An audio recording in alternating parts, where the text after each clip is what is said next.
Grabe na naging laban mga boss dito nga sa New Orleans Pelicans kontra nga dito sa Phoenix Suns. Ang tindi ng aura mga boss, akala mo playoffs, grabe magsakripisyo yung mga players. Wild ending mga boss, natawa na lang dito sa Devin Booker matapos hindi tawagan ng referee itong kanyang huling tira. Ano nga ba mga nangyari sa game na to? Tara't pag-usapan natin yan.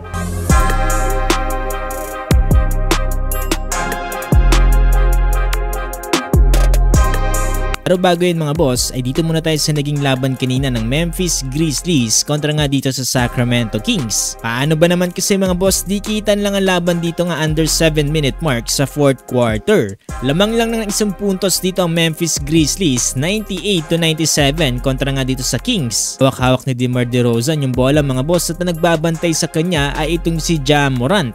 Biglang tinawagan ng foul dito si Ja Morant mga boss sa tira dito nga ni DeMar DeRozan.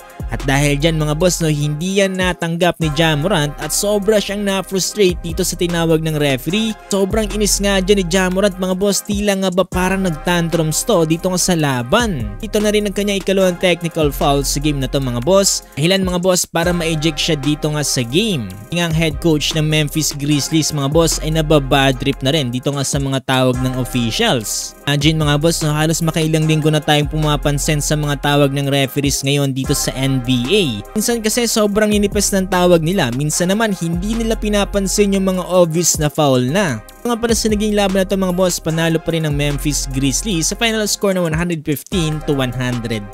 Kung saan pinangunahan ni Desmond Bane with 18 points, balik mo 23 points para sa Sacramento Kings. Ito naman tayo mga boss sa naging laban kanina ng New Orleans Pelicans kontra nga dito sa Phoenix Suns. Hindi maglalaro si Zion Williamson mga boss para sa Pelicans at wala naman si Kevin Durant para dito sa Phoenix Suns. With last 15 seconds remaining kasi mga boss dito sa 4th quarter, 125-121, lumang ng 4 dito ang Pelicans at bola na ngayon dito nga ng Phoenix Suns. Unang tira dito mga boss si Devin Booker sablay dito sa 3-point line at dito na nga nagkatapikan ng bola. Ito na nga lang mga boss at na-recover pa yan dito ng Suns na libre naman dito sa corner etong si Grayson Allen dahilan para maipasok niya itong kanyang 3-pointer. Last 4 seconds remaining, lamang na lang ng isang puntos sa Pelicans, 125-124.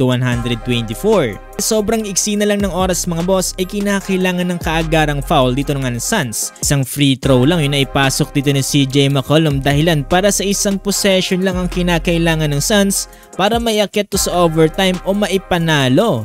124-126. Ang kaso nga lang mga boss, mukhang nabasa dito ng New Orleans Pelicans ang play dito ng Phoenix Suns at na-double team nga nila dito sa Devin Booker sa kanyang huling tira. Walang tinawag na foul dito mga boss at natawa na lang dyan si Devin Booker. Final score 126-124. Kaligtas si Zion Williamson mga boss na patawa-tawa na lang dito sa gilid. Muna para dito sa Pelicans, itong si Brandon Ingram mga boss at itong si CJ McCollum na meron 29 at 25 points. Para naman sa Suns, Devin Booker 28 points.